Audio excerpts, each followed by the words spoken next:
कि आज आप बुद्धि के ऊपर कुछ बोलेंगे।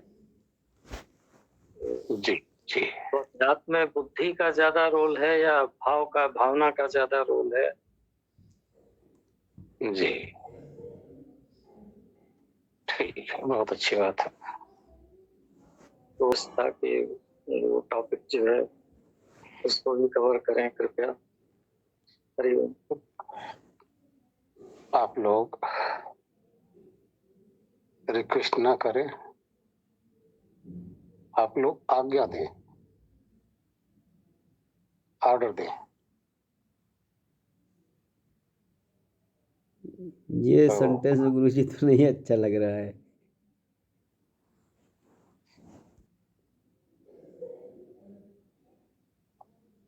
आज्ञा का पालन करने वाले हैं ना। चलो देखिए, बुद्धि है क्या?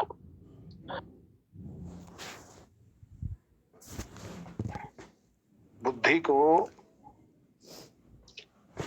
वेदों में, उपनिषदों में आत्मा का सारथी बताया गया है। सारथी का अर्थ है जीवन रूपी गाड़ी, शरीर रूपी गाड़ी। इस गाड़ी को ढोने वाला हमारा सारथी बुद्धि है। आत्मा इस पूरे शरीर और इंद्रियों का सबका एक राजा है। इस आत्मा के अति सानिध्य में बुद्धि है, जो आत्मा का हर चीज, अच्छा बुरा, हर बात आत्मा को बताता रहता है, समझाता रहता है, अनुभव कराता रहता है, ज्ञान कराता रहता है। ये बुद्धि का काम है। बुद्धि,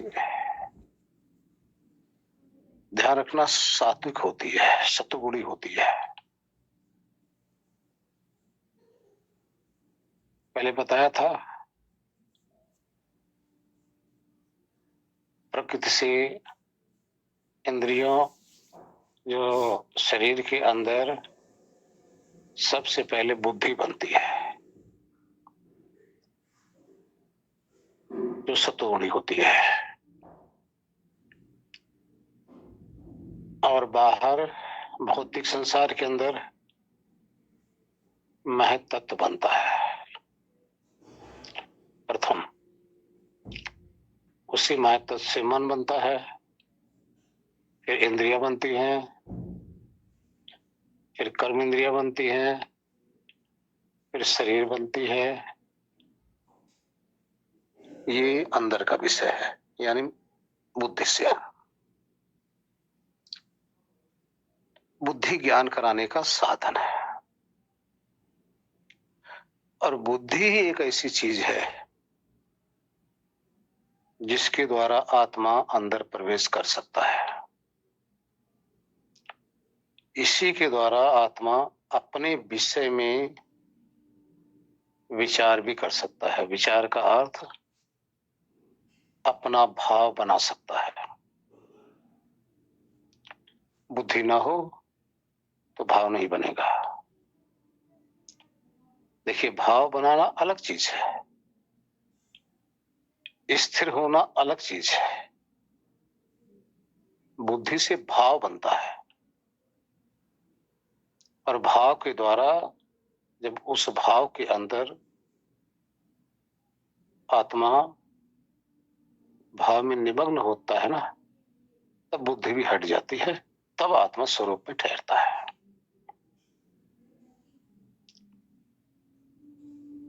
तो अगर कोई भी साधना करना चाहेगा, बुद्धि के द्वारा ही करेगा। क्योंकि बुद्धि जो है वृत्तियों को रोकने के बावजूद भी बुद्धि रहती है। वृत्तियां मन का विषय है, बुद्धि ज्ञान का विषय है। अब जैसे वृत्तियां क्या है? प्रमाण, विपर्य, विकल्प, निद्रा और स्मृति।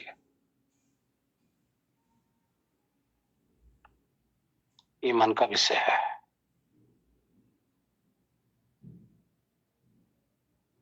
तो अब आइए, हम जितना भी हम सब सुन रहे हैं ना, इस समय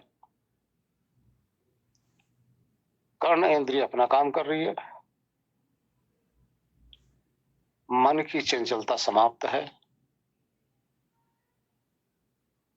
बुद्धि इस समय सात्विक और अलर्ट है।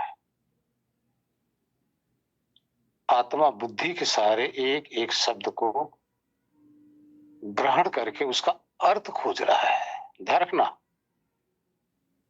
जो अर्थ रूप में समझ आ रहा है वो बुद्धि ही करा रही है। इस तरह से बुद्धि के द्वारा ही आत्मा कुछ कर सकता है, कुछ भी। अगर बुद्धि कार्य नहीं कर रही है, आत्मा जो भी कार्य करेगा ज्ञान मूलक नहीं होगा, अज्ञान मूलक ही होगा। अब आई बात की बुद्धि सतोगुणी है या रजोगुणी या तमोगुणी है, यहां विचार करना चाहिए। बुद्धि सतोगुणी ही रहती है। बुद्धि का अर्थ है ज्ञान कराने का साधन। ज्ञान कराने का जो साधन है रजोगुणी भी नहीं हो सकता, क्योंकि रजोगुण जो है ज्ञान का साधन नहीं है, वो तो क्रिया का साधन है। तमोगुण ज्ञान का साधन नहीं है, वो तो अज्ञान का साधन है। तो ज्ञान का साधन क्या हुआ? सतोगुण। इसलिए बुद्धि सतोगुण ही रहती है। जो समझ नहीं आता, इसका कारण क्या है?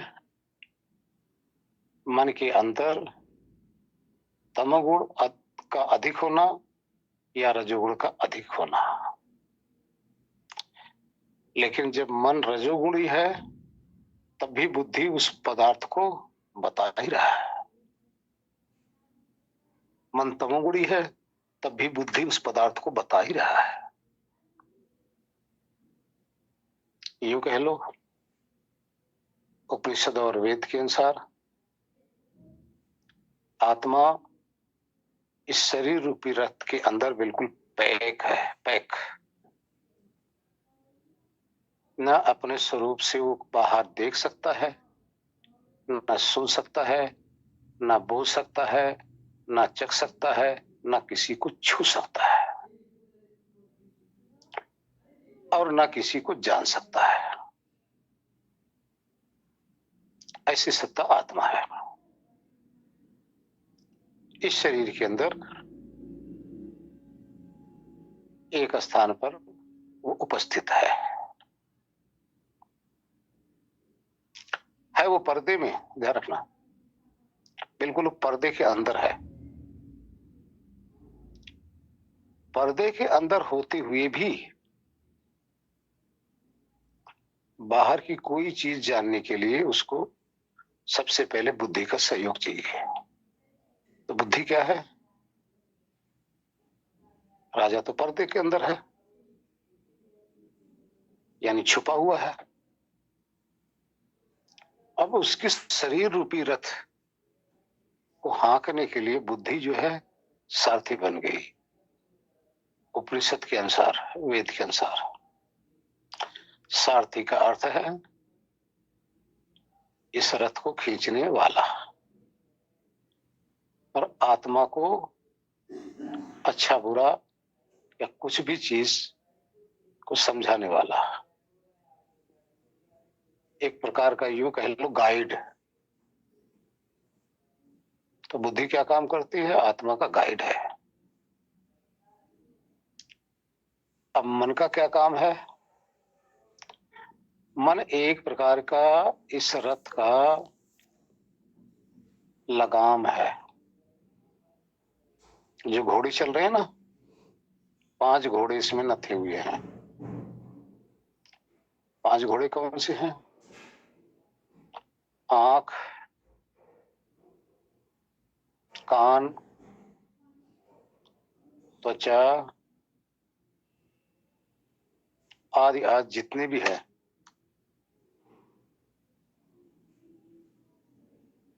ये घोड़े हैं। जीवा, रचना वगैरह सब ये घोड़े हैं। तो अब क्या होता है? ये जो लगाम है, लगाम रूपी मन, शायद गलत नहीं बोल गया, सारथी अपने हाथ में लगाम लिया है। और लगाम क्या है? मन हो गया।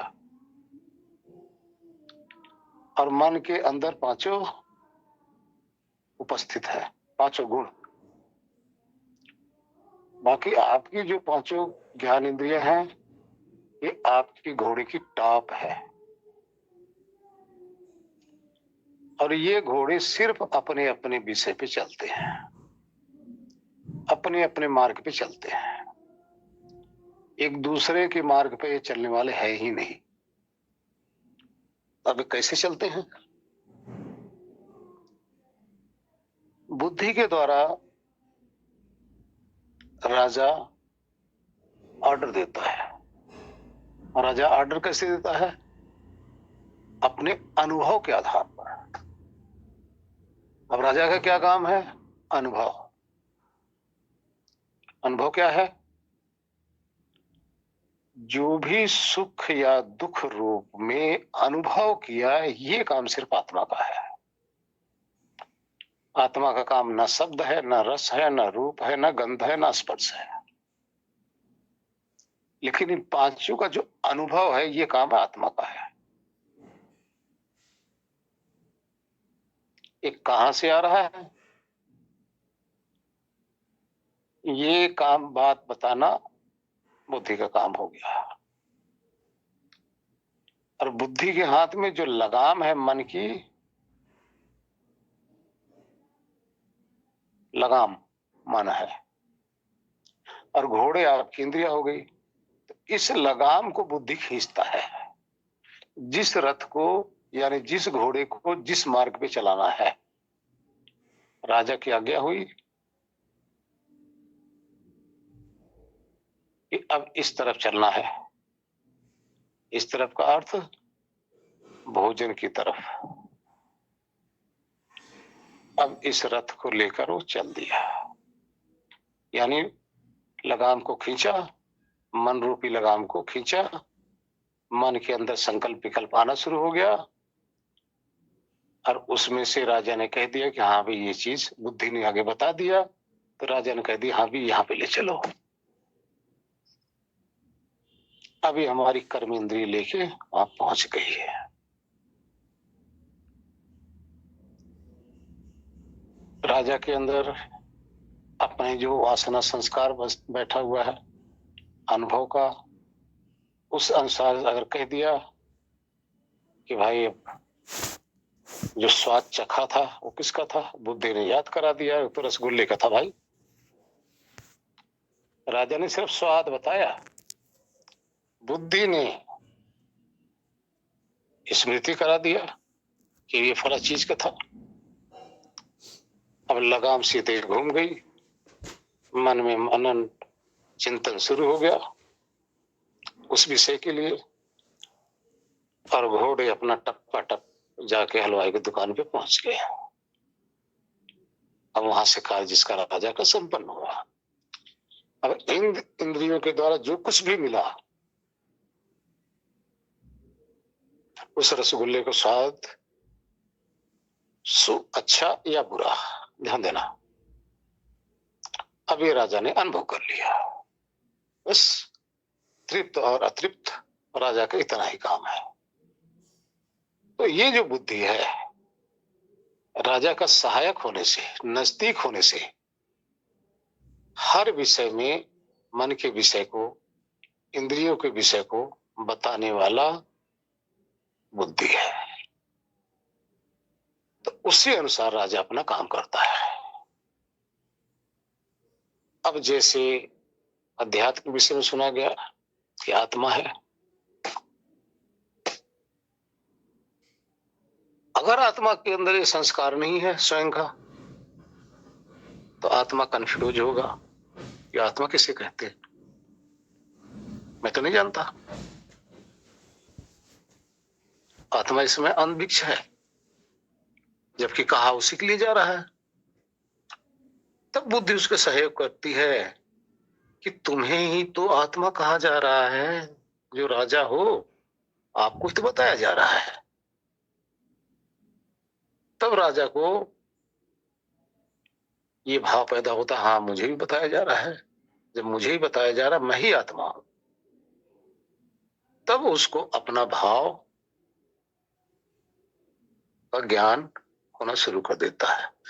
अब बुद्धि बार बार रिपीट करती है, बुद्धि के द्वारा आत्मा बार बार रिपीट करता है अपने भाव को बनाने के लिए,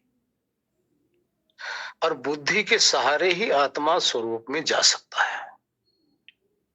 पहले पहल जो भी अनुभव कर रहा है बुद्धि के सहारे ही अनुभव कर रहा है। जैसे कल आर्य जी कह रहे हैं कि बुद्धि के तल पर, ध्यान देना, बुद्धि के तल पर बुद्धि अनुभव नहीं करती, बुद्धि के तल पर बुद्धि बोध नहीं करती। लेकिन यहां एक चीज और गौर कर लेना, बुद्धि के तल पर आत्मा बोध करता है। बोध, बोध का अर्थ हो गया बुद्धि के द्वारा अपने को स्वीकार करना, अपने को मानना। ये जो स्वीकार करना है ये बुद्धि के तल पर है। लेकिन जब बुद्धि का सहयोग और आत्मा लेता है तो उसको बुद्धि के द्वारा ही झलक आने लग जाती है। कैसे आती झलक? इसी बुद्धि के अंदर अपना उसका प्रतिबिंब दिखाई देने लग जाता है। यहां गौर कर लेना, बुद्धि में ही अपना प्रतिबिंब दिखाई देने लग जाता है, अर्थात बुद्धि और आत्मा एकाकार हो जाते हैं। जब एकाकार होते हैं तब आत्मा को अपना बोध हो जाता, अरे मैं तो ऐसा हूं। लेकिन अभी पूर्ण रूप से ज्ञान नहीं हो पाया। लेकिन ये मान के चलो 50-50 हो जाता है, 50-50। अब इसके बाद में प्रतिबोध होता है। अब बुद्धि का भी सहारा जब इस सारथी का सहारा छोड़ देता है ना, क्योंकि सारथी तक जड़ है, प्रकृति लगी हुई है, और सारथी के बाद पीछे राजा बैठा हुआ है। अभी बुद्धि के द्वारा राजा अपने आप को समझ रहा है, लेकिन ऐसा नहीं है कि समझ नहीं पा रहा है, खूब अच्छी तरह समझता है। इस तरह से बुद्धि के तल पर ही कोई कहीं चल सकता है, समझ सकता है, जान सकता है, अनुभव कर सकता है। और अभी तक कोई भी बाहर पदार्थ बुद्धि के तल पर ही किसी का अनुभव होता है। बिना बुद्धि से कोई भी पदार्थ का, किसी भी चीज का आत्मा को या किसी को अनुभव हो ही नहीं सकता, संभव ही नहीं है। जैसे बुद्धि कार्य करना बंद कर दे, आत्मा को किसी भी प्रकार का ज्ञान नहीं हो सकता। जैसे बताया ना, कोमा की स्थिति कैसे हो पाता है? नहीं हो पाता। कोमा का अर्थ बुद्धि कार्य का कार्य समाप्त। कभी आप देखते हो कोई प्राणी बुद्धि विहीन होता है, बुद्धि का कम होता है, तो उसको कब समझ में आती है? किसी की बुद्धि बहुत तीव्र होती है, उसको बहुत समझ में आता है। इसी तरह से बुद्धि का जो कार्य है बहुत ही उत्तम, सबसे प्रथम कार्य है। और बुद्धि जैसे आप देख रहे हैं, सुन रहे हैं या कुछ भी कर रहे हैं, यदि आत्मा बुद्धि के द्वारा किसी भाव में अगर लग जाता है ना, तो आप देखो उसको सुनाई देना भी बंद हो जाता, सुनते हुए भी कुछ समझ नहीं पाता। न समझने का अर्थ है आत्मा बुद्धि को और कहीं लेकर, यानी बुद्धि के अंदर और कोई भाव लेकर उसके साथ लगा हुआ था। इसलिए इंद्रियां अपना कार्य करते हुए भी आत्मा ज्ञान का ग्रहण नहीं कर पा रहा है, क्योंकि बुद्धि मन से हट गई है, यानी लगाम से हट गई है। इस समय राजा और बुद्धि दोनों एकाकार है। जब दोनों एकाकार होते हैं तो यहां ध्यान रखो, बुद्धि आपकी वृत्तियां भी शांत हो जाती हैं। उस समय सिर्फ एक स्मृति वृत्ति होती है जो सिर्फ बुद्धि का कार्य है। स्मृति वृत्ति क्या है? जैसे अपना आत्म भाव बनाए रहते हो, उस आत्म भाव में खोए रहते हो, ये स्मृति वृत्ति है ये भी वृत्ति। लेकिन वो वृत्ति किसकी है? आत्मा की। अब बाहर के सारे प्रपंच से आत्मा छूटा हुआ है, लेकिन अभी बुद्धि के द्वारा स्मृति में खोया हुआ है। दूसरा नंबर और ध्यान दो, बुद्धि का क्या काम है? स्मृति। स्मृति का अर्थ है किसी भूली बिसरी बातों को याद करा देना, ये काम है स्मृति का। बुद्धि का दूसरा काम क्या है? आप लोग हैं, मिलोगे, आमने सामने होगे, आपके नाम को याद करा देना, ये बुद्धि का काम है, ये मन का काम नहीं है, ये बुद्धि का काम है। ये स्मृति कराती है, यानी ज्ञान बताती है। आप किसी से मिले, मुलाकात हो गई, आपको जो पता चलता है कि फला जगह हम मिले थे, ये स्मृति का काम है, ये बुद्धि का काम है। तो आप ध्यान रखो, आप, आपके परिवार, बेटा बेटी, आपके पति पत्नी, आपका घर मकान, ये सब बताने वाली बुद्धि ही है। ये बुद्धि ही आपको, जब आपकी पत्नी या आपके पति सामने होते हैं ना, तो बुद्धि ही आपको बताती कि ये पति है, ये पत्नी है। बुद्धि ही बताती है कि ये स्त्री है, ये पुरुष है। बुद्धि ही बताती है कि ये पैसा है या कागज है। बुद्धि ही राजा को बताती है कि आप भोजन कर रहे हैं, ये सुख स्वरूप है या दुख स्वरूप है, अर्थात अच्छा या बुरा है। मन का काम नहीं है, मन तो संकल्प विकल्प आदि कराना उसका काम है। बुद्धि ही, आप ध्यान दो,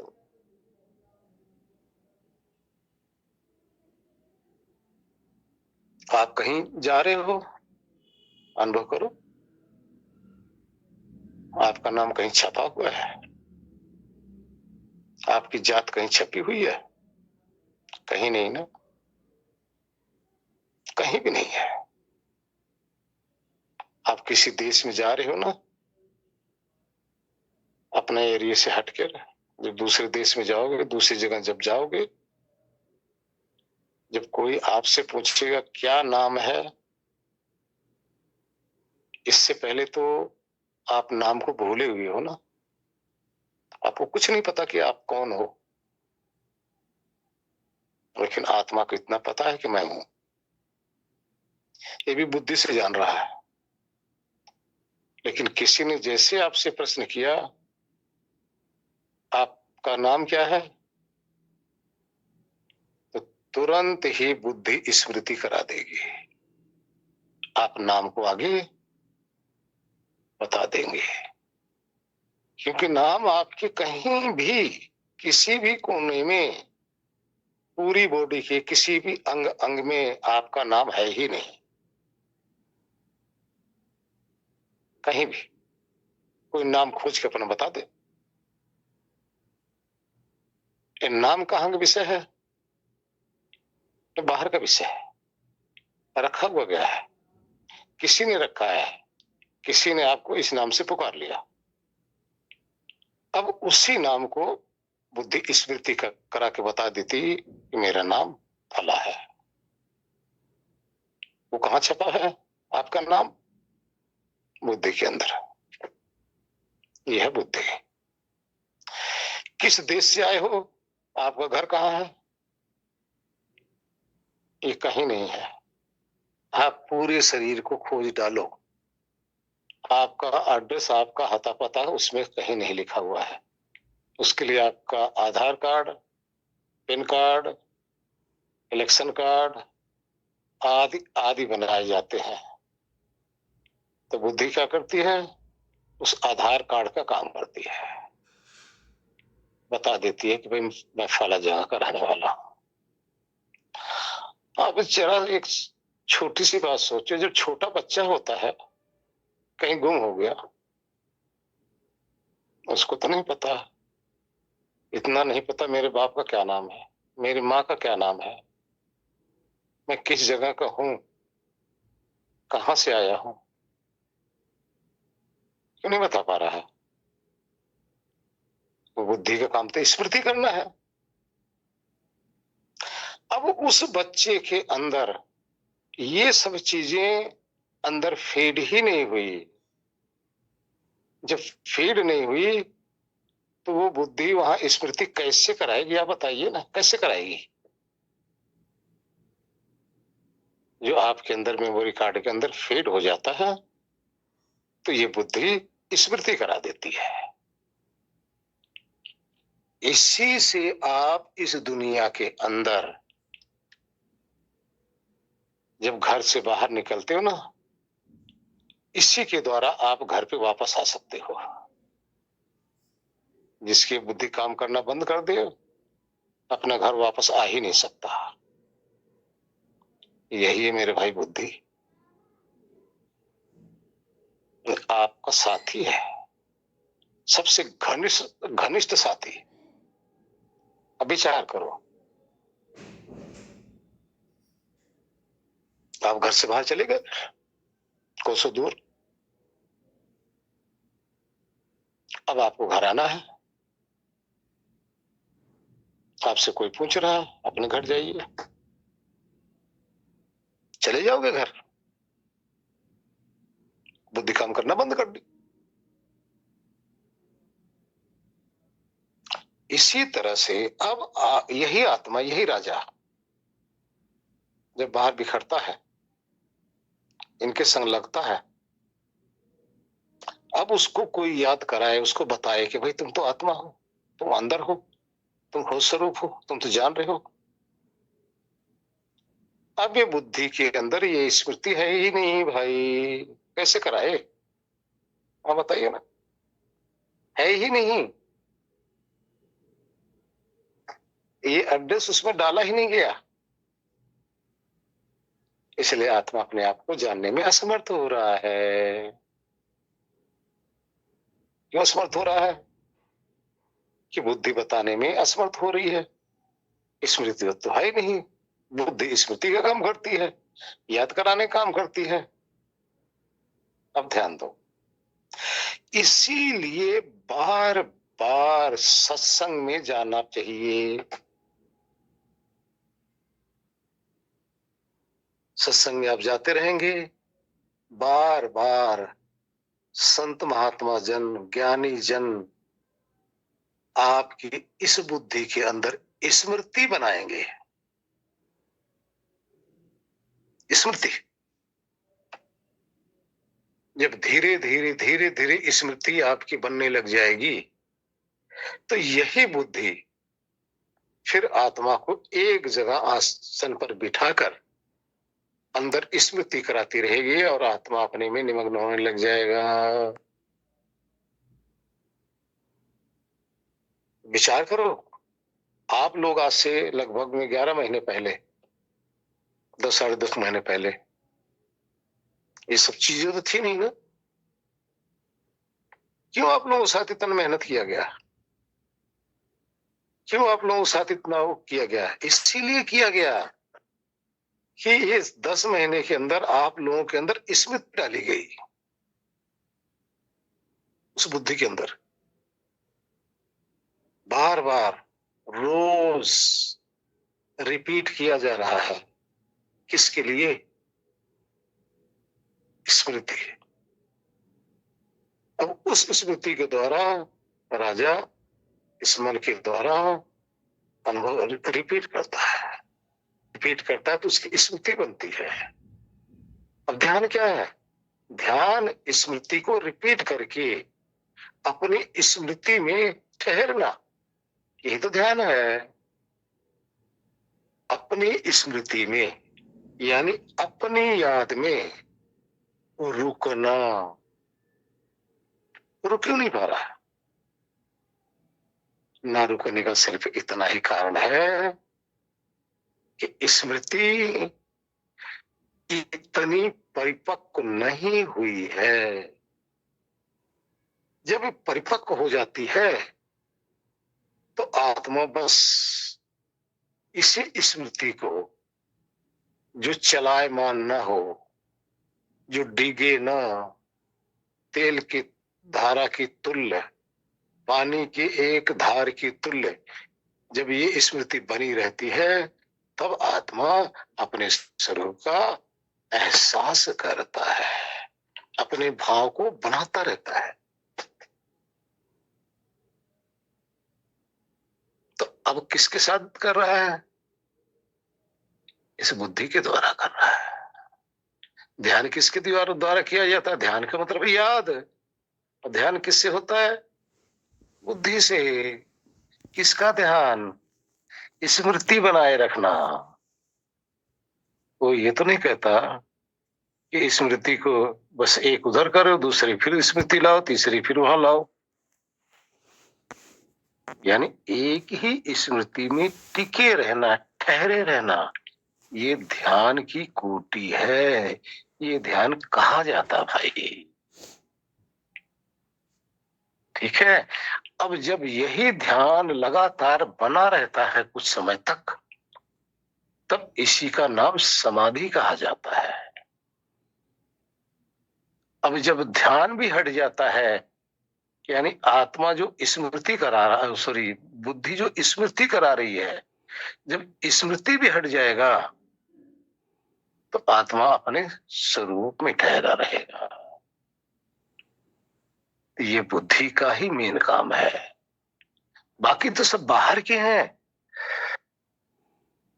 जैसे मन है, मन का संबंध जो है इंद्रियों से है, इंद्रियों का संबंध विषयों से है, विषयों का संबंध भौतिक तत्वों से है। तो सबसे जोड़ने वाला कौन है? बुद्धि है। और बुद्धि के संग रहने वाला कौन है? आत्मा है। इस तरह से हमारा बुद्धि का कार्य है। क्योंकि अब बोलते रहे तो चाहे सारी रात बोले, उसका कोई वो नहीं, लेकिन शॉर्टकट में ये है। हरिओम नारायण। और थोड़ा सा और, जो कह रहे हैं कि बुद्धि के तल पे समझ तो आ रहा है, पर भाई समझ किसको आ रहा है? अभी बताया ना आत्मा का क्या काम है। जान लेना सिर्फ आत्मा का काम है। अब जान तो ले रहे हैं खुद। जो जान ले रहा है किसी के द्वारा जान रहा है? जान तो रहा ही है ना। अब आर्या जी बुद्धि के द्वारा जान तो लिए, अब रहा क्या गया? रह सिर्फ इतना रह गया कि समाधि तक तो आप आ चुके हैं। समाधि के बाद में जो बचता है वहां ठहरना शेष रह गया है, क्योंकि समाधि तक बुद्धि है, यहां गौर कर लेना। समाधि के बाद बुद्धि का काम खत्म, राजा फिर प्रकृति के संपर्क से छूट जाता है। तब अंतिम जो कुल्हाड़ी मारना है ना इस प्रकृति को गिराने के लिए, अभी उनके पास ये शेष है। ठीक है आर्य जी? जी गुरु जी। शॉर्टकट। जी गुरु जी। तो आप विचार करो, कम से कम बुद्धि के तल पे तो समझ आ ही गई ना। कम है, अब कितने को समझाते रहो बुद्धि के तल पे नहीं समझता, अब क्या करोगे?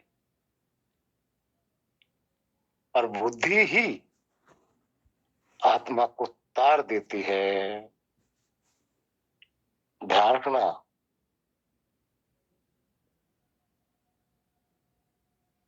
एक उपनिषद में बताया गया है,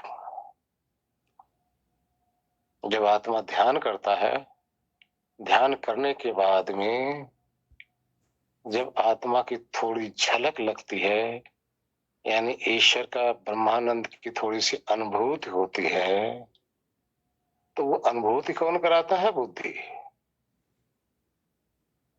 अब इसका नाम ऐसे कुछ बताऊंगा अभी। तो उसमें बताया गया है कि जो एक झलक मिल गई ये बुद्धि के सहयोग से हुई है।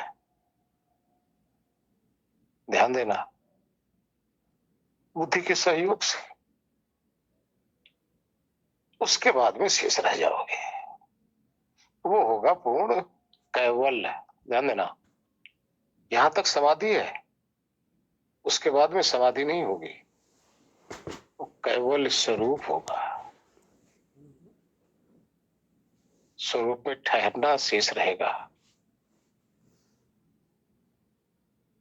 इस तरह से करते जाओ, करते जाओ। जो नहीं पहुंचे हो वहां तक,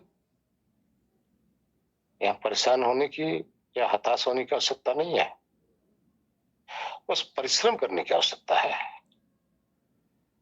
जो यहां तक नहीं पहुंचा उसको हम बार बार कहते हैं, थोड़ा सा इंद्रियों का साथ छोड़ के रखो, थोड़ा सा इन सब से बच के रहो, सिर्फ इसी चिंतन में लगे रहो, बाहर का चिंतन थोड़ा बंद कर दो, जल्दी हो जाएगा।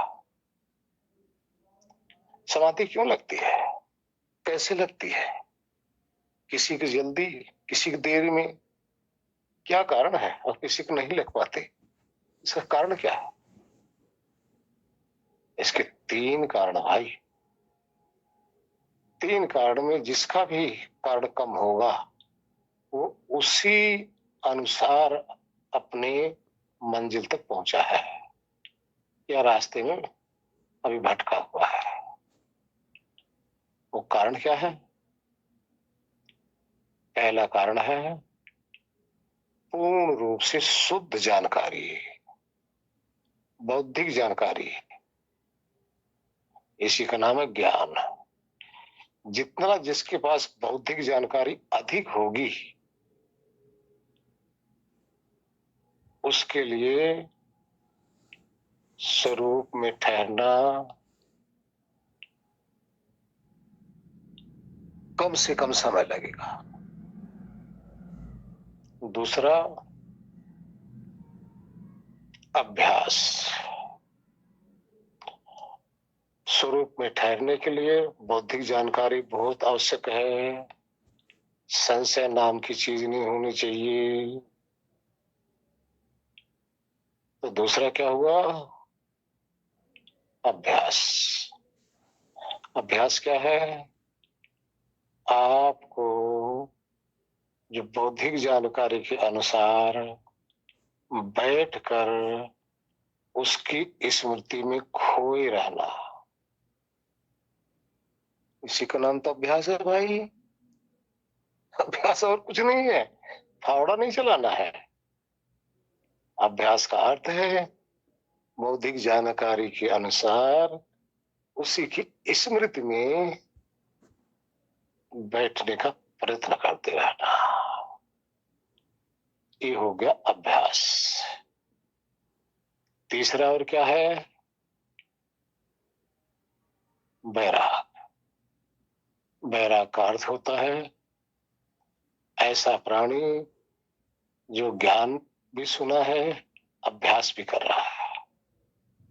उसको ये चाहिए कि जितने भी विषयी प्राणी हैं और जितने भी विषय हैं उससे थोड़ा दूरी बना के रखे। दूरी क्यों बनाना चाहिए? दूरी बनाने का सिर्फ इतना ही कारण है कि वो जो विषय है या जहरीले प्राणी है, उसका असर हमारे पे ना होने पाए। अगर उसका असर होगा तो हम खिन्न हो जाएंगे। उसका असर अगर ज्यादा इधर रहोगे तो वो जो स्मृति है स्वरूप ज्ञान की यानी अभ्यास की या स्मृति बनाने की, आपकी स्मृति बनेगी नहीं। क्यों नहीं बनेगी? क्योंकि जिनके संग लगे हो ना, इनकी स्मृति आपकी बन जाएगी और इनकी स्मृति आपको अपनी स्मृति बनाने में कठिनाई हो जाएगी। इसलिए ये बैराग जरूरी है। अब ये तीन चीजें हैं। अब तीन चीजों में क्या होगा? जिसके पास तीव्र ज्ञान है, अर्थात अच्छी प्रकार से ज्ञान है, समझ है तीव्र, और दूसरा तीव्र लगन है, अर्थात साधना में बैठने की लगन है, वो बैठ रहा है, अधिक देर तक बैठ रहा है। तीसरा अधिक बैराग कर रहा है, यानी दूसरे से अपने आप को बचा कर रखा है, यानी सबसे कटा हुआ है। अगर तीनों तीव्र रूप में है, हो सकता है महीना, 2 महीना, 3 महीना, 6 महीने के अंदर ही उसकी उपलब्धि हो जाएगी। इसमें देर नहीं है। हो सकता है हफ्ता में हो जाए, हो सकता 2 दिन में हो जाए, हो सकता 10 दिन में हो जाए। अब इसकी देरी क्यों लगेगी? इसकी देरी यही लगेगी कि अभ्यास कितना कर रहा है, ज्ञान कितना है और बैराग कितना कर रहा है। अगर फुल फॉर्म में है ये तीनों, बस दिनों का काम है, महीनों का काम भी नहीं है। ध्यान देना। अब आ गया ये, जिसके पास ज्ञान तो है, ज्ञान फुल है, समझ अच्छी है और बैराग भी है उसके अंदर, लोगों से कटा भी रहता है, लेकिन बैठ के साधना नहीं करता, यानी स्मृति बनाकर नहीं रखता। अब उसका क्या होगा? बहुत साल लग सकते हैं, बहुत साल। अब एक और आइए, साधना भी कर रहा है, ज्ञान भी है, लेकिन बैराग उसके अंदर नहीं है। उसके लिए क्या है? कई जन्म भी लग सकते हैं, एक जन्म भी लग सकता है, जन्म भी लग सकते हैं। किसी के पास ज्ञान कम है, साधना भी है, बैराग भी है। अब वो बेचारा करेगा तो क्या करेगा? किसकी स्मृति बनाएगा? वो तो लुट जाएगा। कहां से लुट जाएगा? किसी ने कहा भाई अपने गुरु की तस्वीर लेके उसको झांकते रहो, तो गुरु में लुट गया ना। किसी ने कह दिया कि भाई हवन यज्ञ ये सब करते रहो, वो तो उसमें लिट गया। किसी ने पूजा पाठ में लगा दिया, किसी ने कहीं लगा दिया। लगन तो खूब है, लेकिन उसके अंदर ज्ञान नहीं है, करना क्या है हमें। तो अब जिसके पास ज्ञान नहीं है यानी समझ नहीं है, वो भी लुट गया। इसी तरह से अगर ये तीनों चीजें जिसके पास है और तीनों की तीव्रता है, महीनों का नहीं सिर्फ दिनों का काम है, सिर्फ दिनों का, और बहुत ही जल्दी उपलब्धि हो जाएगी। इसके अलावा जिसको एक चीज का और ज्ञान हो जाए, क्या पता कल का सूरज उदय होगा तो हम यहां रहेंगे या नहीं रहेंगे। इस तरह से एक बैराग, इसको बैराग कहते हैं, इसको तीव्र ज्ञान भी कहते हैं। अगर इस तरह से हो जाए तभी उसके अंदर लगन तीव्र होगी। अगर कोई कह दे, डॉक्टर ही बता दिए कि भाई 1 हफ्ते के मेहमान हो बस, अब उसको ज्ञान है, पूर्ण ज्ञान है, तब वो लग जाएगा, वैराग भी उसके अंदर पूरा आ जाएगा,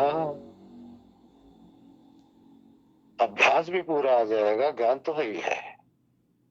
जब उसको पता ही चल गया कि बस 1 हफ्ते के 7 दिन तो बाकी है, 7 दिन में अपना जो अधूरा काम रहेगा ना, वो फटाफट निपटा लेगा, फटाफट। जैसे आप ऑफिसर वगैरह देखते हैं, किसी कर्मचारी को देखते हैं, जब उसको पता चल जाता है कि ये ईयर खत्म होने वाला है ना, अब भाई इसको काम पूरा करना है, 1 अप्रैल से दूसरा साल लगेगा। अब देखो ना, रात रात लगा के, कितना समय लगाकर उसमें परिश्रम करके अपना काम खत्म करते हैं, वहां लगन लग जाती है, क्योंकि इसको तो इसी साल में हमें खत्म करना है, अगले साल में के लिए नहीं छोड़ना है। इसी तरह से जिसके अंदर लगन लग जाए कि यही साल, ये जीवन जो है ना, इसी में सारा हमें हिसाब किताब करना है, तो उसके लिए भी संसार कम, यही काम उसको रह जाएगा।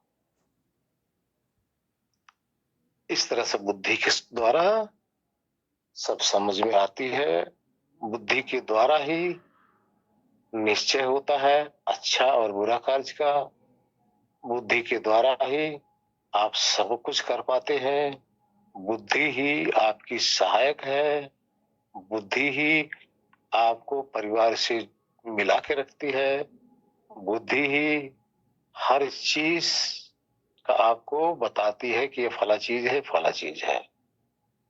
बुद्धि ही आप कहीं जाते हो तो आपको वापस लाने का कारण है,